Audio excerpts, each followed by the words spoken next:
Fala pessoal, beleza? Bem-vindos a mais um vídeo aqui do canal e no vídeo de hoje vamos testar o SSD da Netac, o NV7000 de 2TB. O SSD que tinha tudo para ser o melhor do AliExpress, mas acabou sofrendo alterações.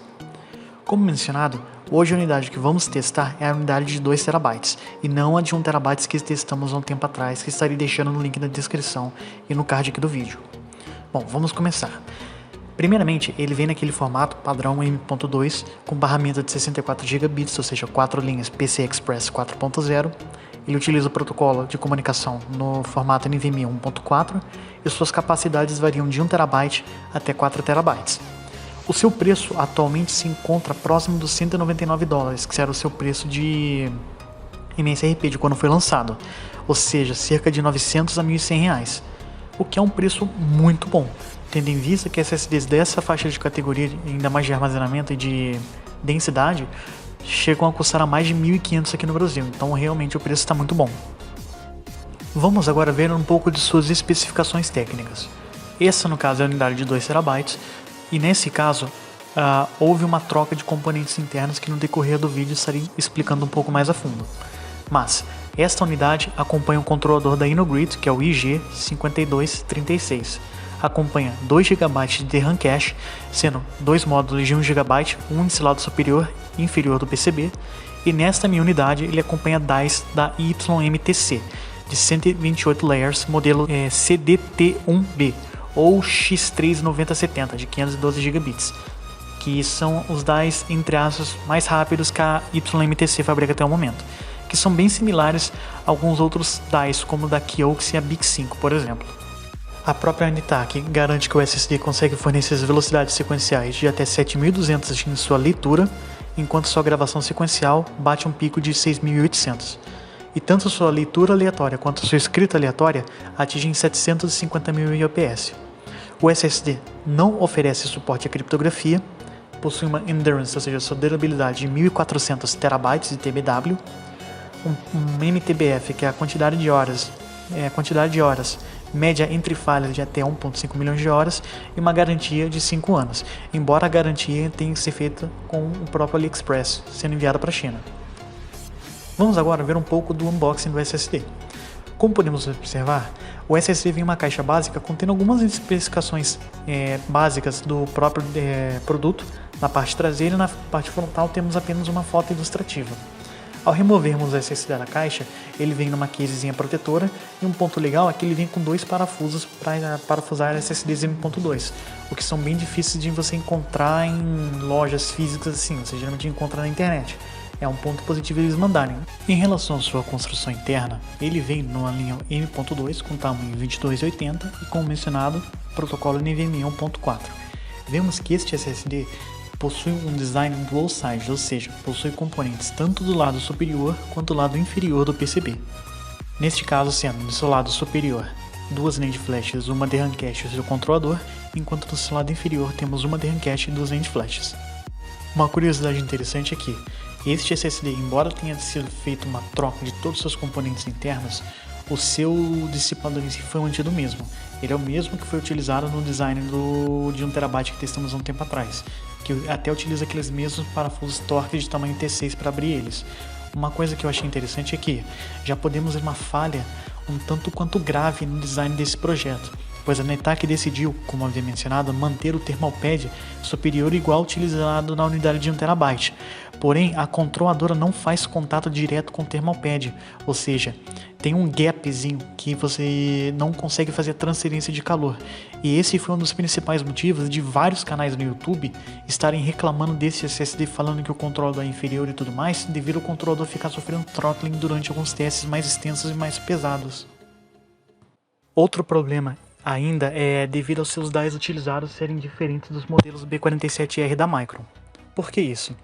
Porque no caso, a altura de cada die individual dos B47R é um pouco menor do que esses utilizados da YMTC, fazendo com que não só a gente tenha problema do controlador não fazer contato com o thermal pad, mas temos um problema do dissipador estar um pouco empenado, pois na parte da NAND flash, devido mesmo sendo utilizando um thermal pad bem fino, ele não encaixa corretamente no dissipador, fazendo com que vocês possam ver que até o parafuso ele fica um pouquinho torto na hora de você reinstalá-lo. Então a minha sugestão seria para solucionar esse problema, só que você teria que romper o lacre de garantia do fabricante.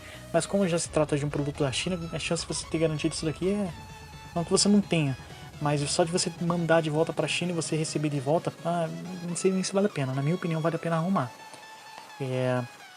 Minha sugestão foi a seguinte, de pegar esse thermopad que vem na parte superior, que faz contato com o controlador, junto com o dissipador, e dobrá-lo, tirando da parte da linha de flash e deixando apenas sobre o controlador de RAM cache, até ele fazer contato com o dissipador. Dessa forma resolve o problema. Eu já repassei também para o departamento de engenharia da Netac, para futuramente eles estarem desenvolvendo, no caso, ou utilizando thermopads de espessura diferentes, tanto para o controlador de RAM cache e NAND flash. Então vamos esperar que eles resolvam esse problema. Então, se vocês quiserem deixar nos comentários quem comprou esse SSD, para verificar se eles já resolveram, podem deixar aqui no comentário à vontade, tá? Em relação a isso, pessoal, a seus principais fatos sobre sua construção interna. Vamos agora analisar os componentes do próprio SSD, começando com seu controlador, que neste caso é um controlador da InnoGrid, o modelo IG5236, que é mais apelidado como Rainier, que se trata de um controlador quad-core com 4 núcleos Cortex R5, que são os mesmos utilizados no Phison 18. Só que esse caso utiliza aquele processo de fabricação FinFET da TSMC de 12 nanômetros. E seus 4 núcleos trabalham em uma frequência fixa de 667 MHz. Já em comparação ao Phison 18, ele tem 5 núcleos, mas apenas 3 núcleos trabalham na frequência de 1 GHz, uma frequência maior, só que são menos núcleos. E 2 núcleos extras trabalham com uma frequência menor para poder lidar com tarefas mais preditivas com o fim de reduzir output térmico e consumo elétrico.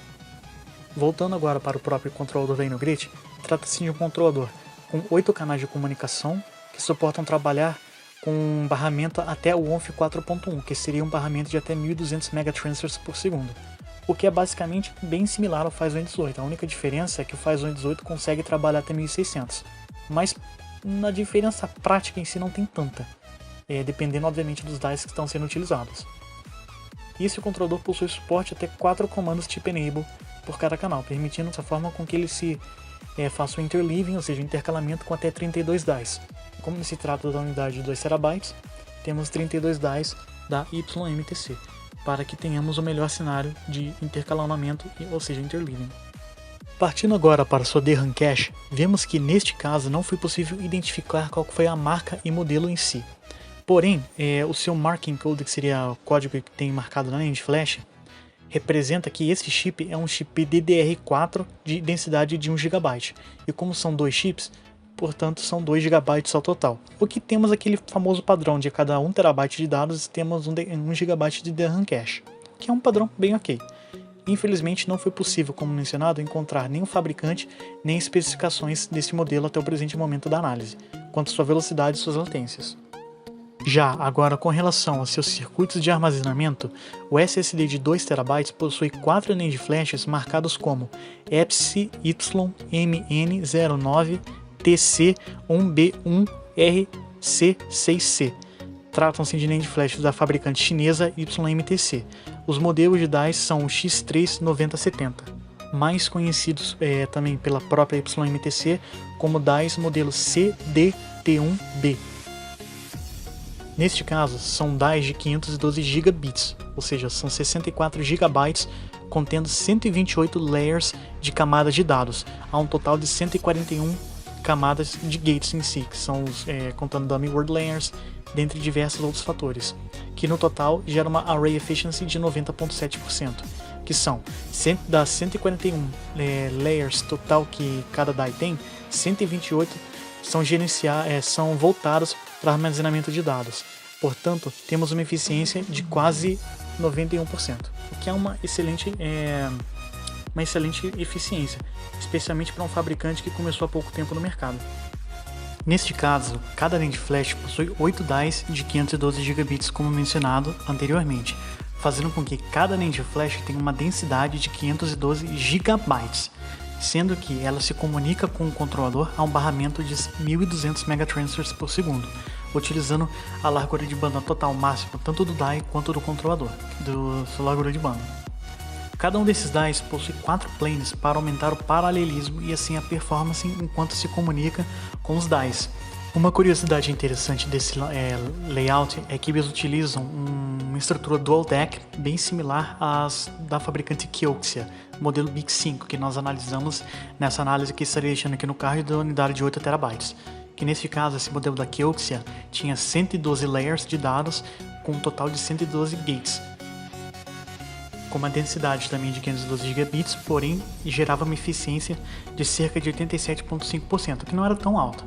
Já em comparação a esse design dual deck da YMTC, ele contém 72 layers na camada superior, enquanto possui 69 na camada inferior, gerando uma eficiência de quase 91%, que foi um bom design. Mas, como iremos observar logo mais, cada DAI foi possível apresentar uma velocidade acima dos 60 MB por segundo, o que não é ruim, mas foi bem abaixo em relação ao conjunto Phison i18 e B47R, que conseguiria entregar cerca de 120 a 130, o que é mais do que o dobro. Ou seja, um SSD de 2 TB com 32 DAIs B47R conseguiria oferecer uma velocidade próxima de 3.840 MB por segundo de velocidade nativa, enquanto esses DAIs da YMTC com esse controlador oferece apenas um pouco mais de 2.000, ou seja, uma queda bem considerável. Com relação ao seu circuito de alimentação em si, eu não consegui identificar exatamente quais foram os PMICs utilizados. Eu entrei em contato com o pessoal da Netac e eles falaram que esse KWDWF seria um PMIC. Porém, honestamente, eu não creio que seja um PMIC em si, porque, primeiramente, apenas teria necessidade de utilizar um CI e não um SET como vemos nessa imagem aqui. Portanto, eu acredito que isso aqui seja outros circuitos, como algum tipo de MOSFET simples ou até mesmo algum tipo de redrivers. O problema é que são componentes remarcados, então se formos pesquisar apenas por esse código KWDWF é impossível identificarmos qual que é o modelo. Veremos um pouco agora sobre a variação dos componentes internos desse SSD, pois como havia mencionado anteriormente, quando ele foi desenvolvido na primeira vez, ele foi lançado em 3 capacidades de 1 TB, 2 TB e 4 TB. Todos utilizavam um lineup E18 mais B47R, como vocês podem estar vendo na minha análise do SSD de 1 TB NV7000, onde acompanhava esse conjunto, o que é um conjunto fascinante e bastante utilizado em SSDs topo de linha 4.0.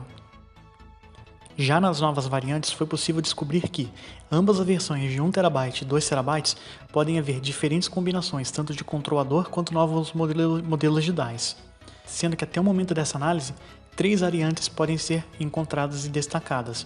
Estarei deixando também aqui no link na descrição uma análise que o meu colega Michael do Tech Power Up fez do NV7000 de 2 TB, porém o dele veio com a versão Phison i18 junto com o B47R. E logo mais o Tweaktown, que também recebeu uma unidade de 2 TB, vão fazer uma análise, só que o deles veio com DAIs ASK Hynix. Então até o presente momento dessa análise temos 3 variantes. Uma com o controlador Phison i18 e DAIs B47R, que até o momento são os mais rápidos. Uma com o controlador InnoGrid, mais esses DAIs YMTC, que é o caso da minha unidade. E uma com o controlador InnoGrid, que é esse mesmo controlador do meu, junto de DAIs TLC da SK Hynix de 128 camadas. Sendo que tanto os DAIs YMTC e os DAIs SK Hynix, nessa combinação do NV7000, estão disponíveis na versão de 1 TB e 2 TB. A Netac, entre essas, garantiu que a de 4 TB vai continuar sendo vendida com DAIs B47R da Micron junto com o controlador Phison i18, o que pelo menos não piora tanto a situação, mas querendo ou não, o custo por gigabyte dele ainda está meio caro. Bom, vamos agora partir para a metodologia de testes e a bancada em si que foi utilizada. Estarei deixando tudo na descrição. Vale a pena ressaltar que, nos gráficos a seguir, foram utilizados 2 resultados do NV7000.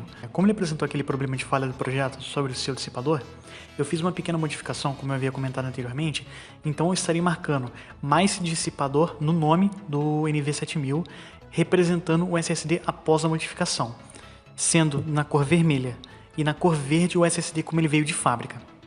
Um pequeno adendo e até mesmo uma sugestão, quem tiver a fim de comprar esses modelos de SSDs, estarei deixando os links na descrição, que é um pequeno link que gerará uma pequena comissão para mim. Com essa pequena comissão, foi possível fazer a compra de um SSD AN4 da Asgard, que logo mais estarei trazendo aqui no canal. E com isso, eu consigo estar trazendo mais conteúdo para vocês, pessoal, então é uma via de mão dupla. Bom, vamos começar nossa bancada de testes realizando testes sintéticos utilizando Crystal Disk Mark, onde vamos começar com cenários sequenciais utilizando blocos de 1 GB, 8 kills e uma thread. Com isso, podemos observar que o NV7000 de 2 TB foi o SSD que até o presente momento teve o melhor desempenho do comparativo. Entretanto, a diferença para os outros SSDs foi bem pequena, e tanto em sua leitura leitura sequencial quanto escrita sequencial, a diferença para o SSD, como ele veio de fábrica, para a modificação que eu fiz, foi basicamente nula. Então, basicamente, nesse tipo de cenário, não vai ter tanta diferença, tendo em vista que são testes rápidos. Veremos logo mais se com testes mais longos e extensos pode haver algum problema de throttling. Agora, em seu cenário de latência de leitura e de escrita, vemos que o SSD ele teve um desempenho um pouco pior em relação ao NV7000 de 1 TB, contendo um controlador Phison E18 e as lentes B47R, mas nada tão drástico a ponto de se tornar ruim. Ainda assim foi um resultado bem satisfatório. E mesmo assim não houve diferença também com o ajuste no dissipador que foi feito. Agora, partindo de um teste aleatório com QDF de 4, vemos que o SSD apresentou um desempenho um pouco inferior à unidade de 1 TB, com DAIs diferentes, mas ainda assim apresentou resultados satisfatórios. E houve uma diferença bem pequena nesse teste ao fazermos a modificação no seu dissipador, pelo menos na leitura. Já na escrita a diferença foi muito menor ainda, então foi basicamente um empate técnico, tendo em vista também que novamente é um teste bem rápido. E mesmo partindo para esse mesmo teste agora com apenas uma QDF alocada, o mesmo se repetiu. Ele teve um desempenho um pouquinho abaixo do NV7000 de 1 TB, mas nada que seja perceptível no uso do dia a dia, até mesmo QDF de 1 com blocos de 4 KB, e não houve uma diferença tão grande, tanto em sua leitura quanto na sua escrita, quando fizemos a modificação do seu dissipador. Partindo agora para um teste de acesso aleatório, onde foram testadas 3 configurações de acesso, de leitura, gravação e leitura em 50%, variando de QDF de 1 até QDF de 16, podemos observar que na sua escrita ele alcança com facilidade os parâmetros que o fabricante informa, porém em sua leitura e na sua gravação de 50%, ele acaba ficando um pouco abaixo, devido aos parâmetros que o fabricante informa e ter os 750.000 IOPS são parâmetros mais irrealistas em QDFs muito maiores. Embora QDF de 16 seja um cenário bem irrealista, ainda assim é muito mais fácil você conseguir atingir esse tipo de QDF com uma carga muito pesada do que uma QDF de 256 ou 512, que é do jeito que o fabricante testa. Agora, partindo para o Autodisk Benchmark, que é um software que faz testes de velocidades sequenciais com arquivos comprimidos, ou seja, para ser uma excelente simulação de carga de transferência de dados no sistema operacional, vamos utilizar tamanho de arquivo de 256 MB, desde 512 bytes até 8 MB, em QDF de 4 e QDF de 1. Em QDF de 4, podemos observar que tanto ele com o seu dissipador original e com a modificação apresentou um resultado muito bom em pequenos blocos. Porém, conforme a quantidade de blocos foi aumentando, ele começou a ficar bem atrás em relação aos demais SSDs, em relação também ao NV7000 de 1 TB, com que ele foi um dos melhores SSDs do comparativo. Apenas quando o tamanho de blocos do SSD passou de 1 MB em si, que ele começou a retomar seu desempenho, e ficando próximo do NV7000 de 1 TB. Na sua escrita, aconteceu um cenário um pouco diferente. Ele ficou bem parelho com o restante dos SSDs e não teve uma queda de performance em nenhum tipo de cenário, em nenhum tamanho de blocos. Ao partirmos para utilizar apenas uma QDF, o mesmo aconteceu em sua leitura em relação ao QDF de 4. Já em QDF de 1 no módulo de escrita, novamente teve um desempenho bem similar ao QDF de 4, onde o desempenho dele foi bem consistente, mesmo com mudança de dissipador e com ele de fábrica. Não houve uma diferença em nenhum desses cenários no Autodisk Benchmark.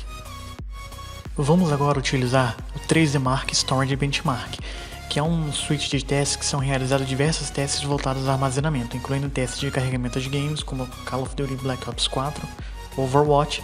É feita uma gravação e streaming com OBS de uma gameplay a 1080p 60 fps, instalação e transferência de arquivos de pastas de games, dentre diversos outros cenários. Com isso podemos observar que o NV7000 de 2 TB teve uma pontuação um pouquinho menor, bem marginal em relação à unidade de 1 TB. mas ainda assim apresentou um resultado muito bom e bem consistente. E novamente não houve uma diferença em comparação do jeito que ele veio de fábrica com a modificação que foi feita. Ao partirmos para utilizarmos agora o PCMark 10, que é um software um pouco mais antigo que utiliza traces voltados mais ao mercado profissional, que utiliza suite Adobe e até mesmo suite da Microsoft Office, vemos que ele apresentou o melhor resultado do comparativo, se saindo até mesmo à frente do SN850, que até o presente momento tinha o melhor resultado, e ficou bem acima do NV7000 de 1TB, com o controlador Phison E18 e as lentes B47R. Esse aqui foi um excelente ponto positivo para a NetApp. Já ao utilizarmos o Adobe Premiere Pro de 2021 para realizarmos um tempo de carregamento de seu projeto com resolução 4K, 120 megabits de bitrate de tamanho de 16.5 GB, podemos ver que ele levou um tempo de aproximadamente 12,9 a 13,2 segundos, uma diferença bem pequena para a modificação que foi feita na SSD, mas é um tempo consideravelmente menor em relação ao NV7000, e conforme o projeto for cada vez maior, a diferença em si também vai aumentando. Então foi novamente um excelente ponto positivo para a NetApp. Vamos agora utilizar o benchmark do Final Fantasy XV, com o tempo de carregamento desse benchmark.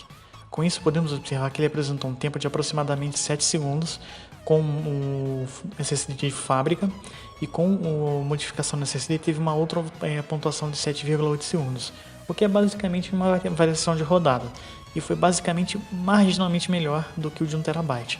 Mas ambos os SSDs apresentaram resultados satisfatórios, então não houve diferença prática nesse cenário. Vamos agora, através do Iometer, descobrir o volume de SLC Cache deste SSD, já que muitas das vezes o fabricante não informa esse valor.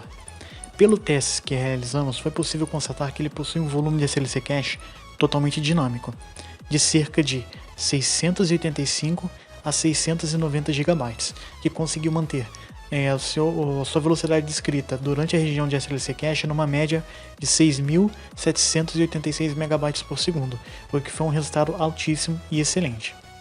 Logo após ele ter terminado de gravar 685 GB, ele começou a escrever nos blocos programados nativamente como TLC, onde ele gravou de 686 GB até 867 GB, pouco menos de 200 GB, a uma velocidade média de 2.101 MB por segundo, que representa a velocidade nativa de gravação deste SSD. Logo após ter gravado quase 900 GB, ele iniciou o processo de data folding ou copy back, onde ele precisou reprogramar os blocos que estavam programados como pseudo-SLC de volta para TSLC, o que gera um overhead maior no controlador, fazendo com que haja uma queda de performance ainda maior, aonde, após essa queda de performance, ele gravou a uma média de 1.161 MB por segundo até encher a unidade gravando 2 TB. Ao comparar o volume de SLC Cache em relação às demais unidades, vimos uma coisa interessante. Como não se trata da unidade que tem o controlador Phison E18 junto com os lentes B47R, nós não temos aquele volume padrão de 220 a 225 GB, e sim basicamente 1/3 da capacidade, o que é uma escolha interessante para pontuações e benchmarks e para quem vai fazer escritas bem intensas, mas isso faz com que, como vimos no gráfico anterior, que prejudica bastante a velocidade sustentada, tendo em vista que a unidade de 2 TB, se tivesse um controlador Phison E18 junto com o B47R, teria um desempenho bem similar ao Sabrent Rocket 4 Plus que testamos de 4 TB, onde a sua velocidade média de pós-gravação foi próxima dos 4 GB por segundo, e a velocidade nativa de programação e a velocidade de data folding após a nativa de TLC seria cerca de próximo de 2 GB, o que ainda assim são velocidades muito boas. Mas esse SSD, como vemos, não atinge essas velocidades, ficam bem abaixo, mas ainda assim foi uma velocidade muito respeitável.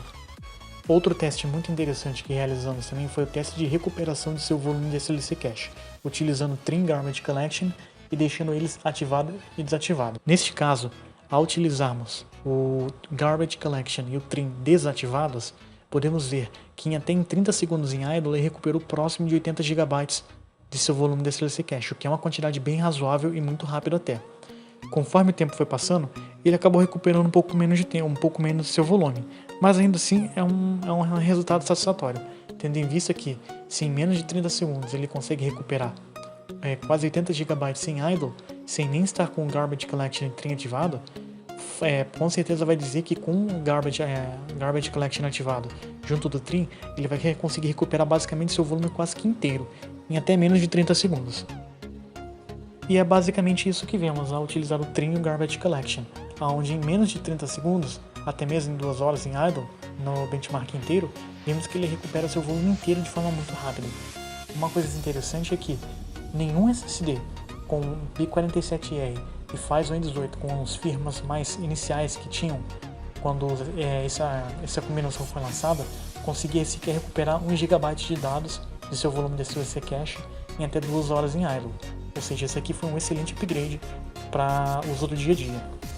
Tendo em vista que boa parte das aplicações hoje em dia, principalmente para benchmarks e alguns outros cenários, são altamente dependentes do volume de SLC Cache. Vamos agora realizar o teste de transferência de arquivos utilizando o software Diskbench, realizando transferências de uma RAM disk para o SSD.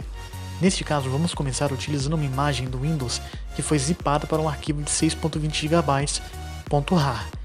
Com isso, vemos que ele apresentou um tempo de aproximadamente 2 segundos, ficando em basicamente um empate técnico com os primeiros SSDs do comparativo, e abrindo uma pequena vantagem em relação ao NV7000 de 1 TB, o que foi um bom ponto positivo. Ao partirmos para esse mesmo arquivo, porém agora descompactado para uma pasta com mais de 1.800 arquivos, vemos que ele ainda assim apresentou excelentes resultados, e novamente se saindo um pouquinho à frente do NV7000 de 1 TB. E partindo agora para a transferência da pasta do Counter-Strike Global Offensive de mais de 25 GB, vemos que ele apresentou basicamente o melhor tempo do comparativo. Entretanto, o seu irmão menor de 1 TB acabou apresentando um tempo de 4 segundos a mais, o que não é tanta coisa, mas conforme seja aumentado o tamanho do volume em si, da pasta que é copiada, essa diferença aumenta. Então esse aqui foi novamente um excelente ponto positivo para a unidade de 2 TB com controlador e no grid. Com relação à sua temperatura, como eu havia comentado sobre o problema de seu dissipador em si, eu fiz um teste antes de realizar a modificação e o controlador sofre throttling severo, em casos extremos. Em uso do dia a dia ele não chega a sofrer throttling, mas em casos de você ficar gravando sequencialmente por várias horas ou algum tipo de carga mais intensa, mesmo que seja mais rápido, o controlador bate 76 graus Celsius com facilidade, fazendo com que ele caia drasticamente sua velocidade, aonde a sua velocidade em si estava caindo bastante para cerca de 4 GB por segundo, tanto que ele nem sequer conseguia terminar seu volume de SLC Cache, sendo que ao terminar de gravar, no caso, 695 GB, a média de 6.7 GB, ele nem consegue bater isso. Ele grava os 695 GB, porém próximo desse fim de volume de SLC Cache, a sua velocidade cai para uma média de 4 GB, o que é um ponto bem negativo. Bom pessoal, primeiramente as primeiras modificações que foram feitas foram que os thermalpads utilizados neste SSD, como vemos aqui no caso, são thermalpads de 0.5 mm. E o thermalpad que eu utilizei foi um que eu comprei em um dissipador do AliExpress. Esse dissipador que eu estarei deixando na descrição do vídeo. E ele utiliza thermalpads de 1 mm. Ou seja, como podemos ver aqui, embora tenha ficado meio rompido, isso aqui prova que está fazendo contato, porque o thermalpad estava bem quentezinho, na hora que eu fui remover o dissipador ele meio que quebrou um pouquinho no finalzinho aqui. Isso aqui prova que funcionou.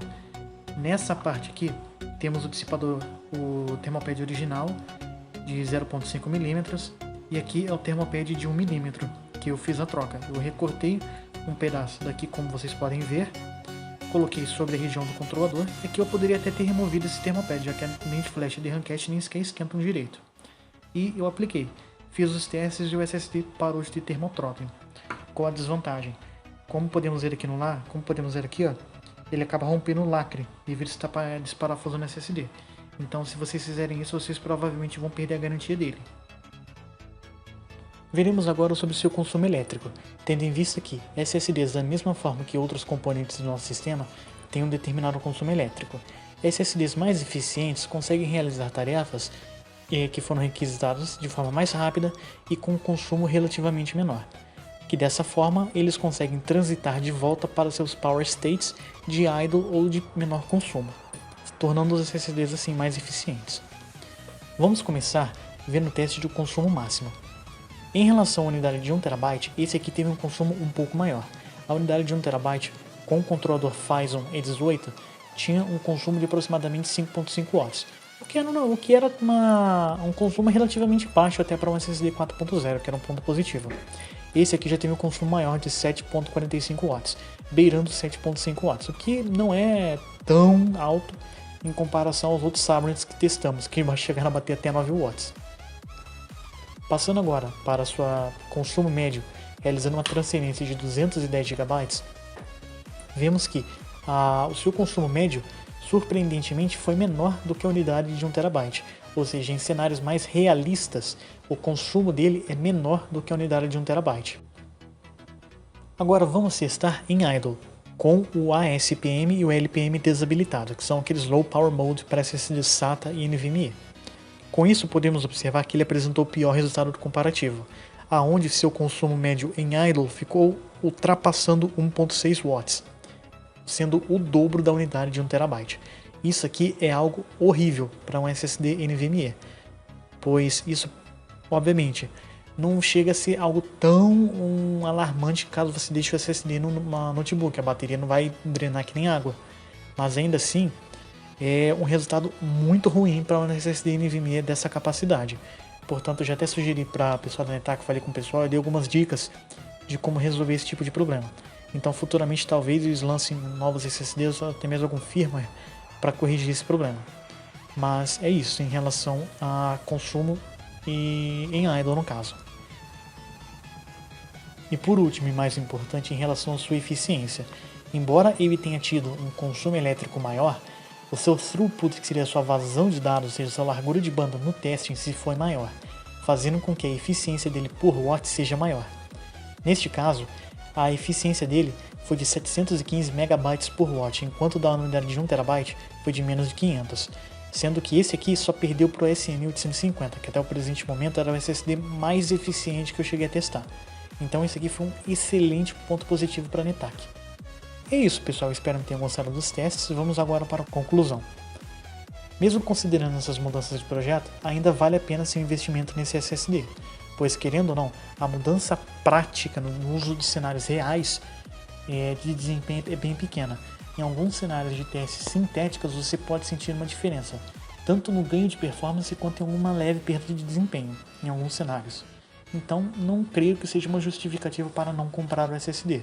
Obviamente, tem a desvantagem dessa pequena falha no projeto, que eu já havia comentado, que eu já falei para o pessoal, eles falaram que vão tentar corrigir.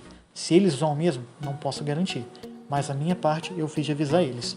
No caso, querendo ou não, mesmo que o problema não seja resolvido, não creio que seja um problema extremamente sério, a não ser que vocês vão ficar escrevendo gigabytes, centenas de gigabytes consecutivamente no SSD, coisa que pouca gente faz, pois o único cenário que ele conseguiu sofrer throttling foi em cenários durante escrita intensa, durante várias horas, ou escrita ainda mais intensa, só que em curtos períodos de tempo. Então, realmente, ainda vale a pena, mas eu recomendo atenção. E caso queiram corrigir esse problema, vocês podem corrigir de forma simples, como eu havia mencionado no decorrer do vídeo. Vamos agora para suas principais vantagens. Obviamente, suas velocidades sequenciais são incríveis, até o presente momento, como mencionado, foram um SSD que teve os melhores resultados. Suas velocidades aleatórias são muito boas também. Em alguns cenários ficou um pouquinho inferior da unidade de 1 TB, mas ainda assim são velocidades ótimas. Ele apresentou bons resultados de latência.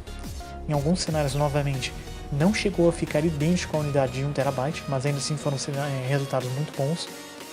Ele obteve excelente desempenho prático, até mesmo em cenários profissionais, onde ele chegou até ultrapassar a unidade de 1 TB, então isso aqui foi até interessante.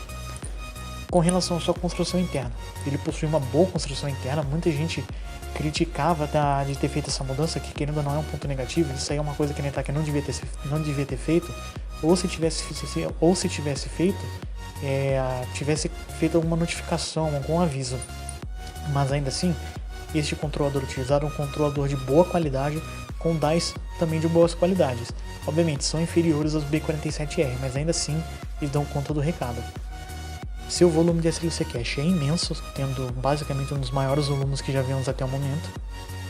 Ele possui uma velocidade de escrita sustentada e pós-SLC muito boa, o que é bem interessante para os usuários que pretendem ficar gravando centenas de gigabytes conforme vão ocupando seu SSD.